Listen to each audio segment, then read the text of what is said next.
Assalamualaikum warahmatullahi wabarakatuh. Saya akan menjelaskan operasional tanuk induksi hasil dari praktek peleburan ketiga. Perkenalkan, nama saya Asep Muhammad Sofian Sori dari kelas 2B. Tahap awal terbagi menjadi dua bagian.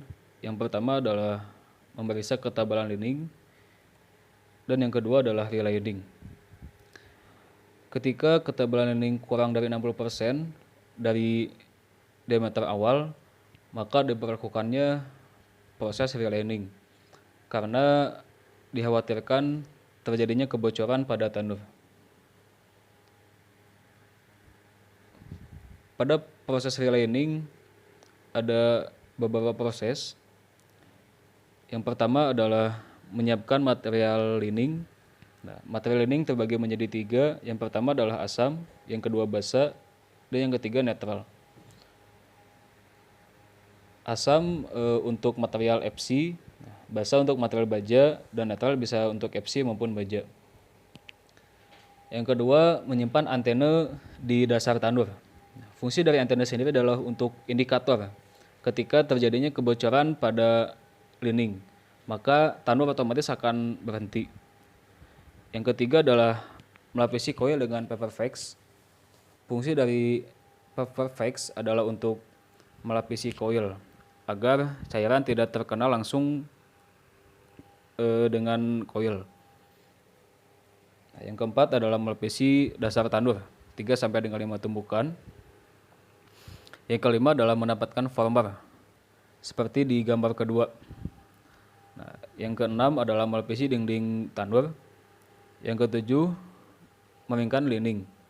Yang kedelapan adalah loading atau memasukkan material ke dalam former untuk proses sintering.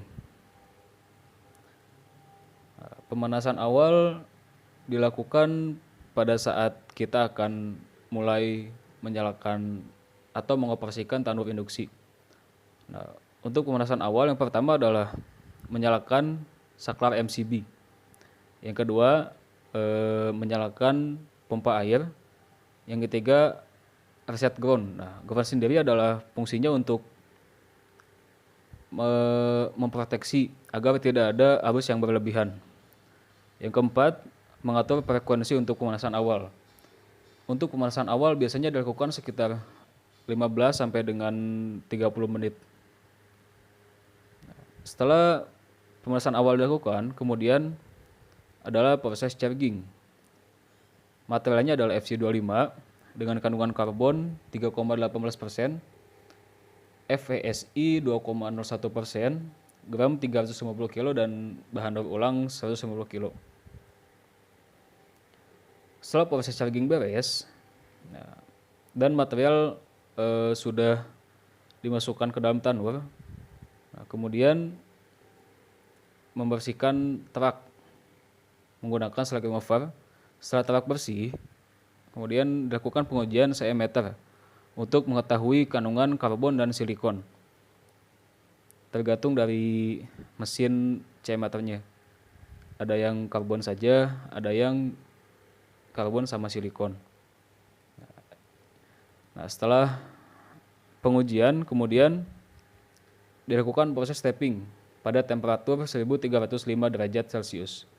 Pada saat tapping, suhu ditambah sekitar 50 sampai 100 derajat Celcius untuk mencegah terjadinya pembekuan.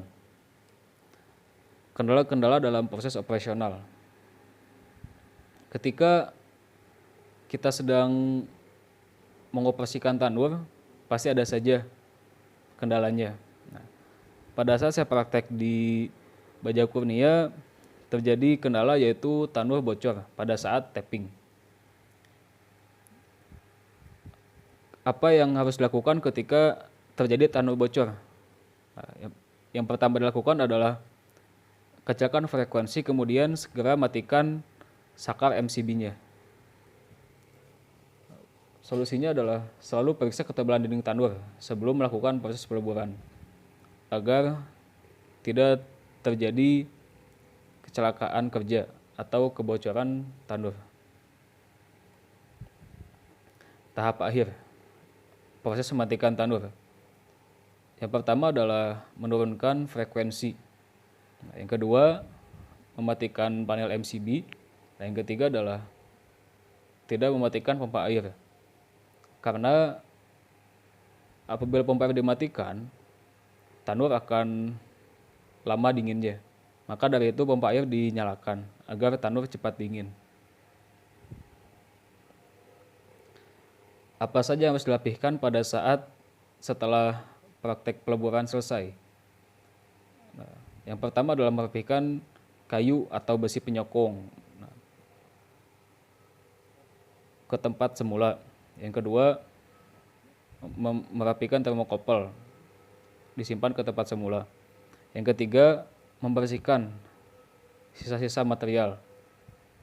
Nah, yang kelima adalah membersihkan tanur.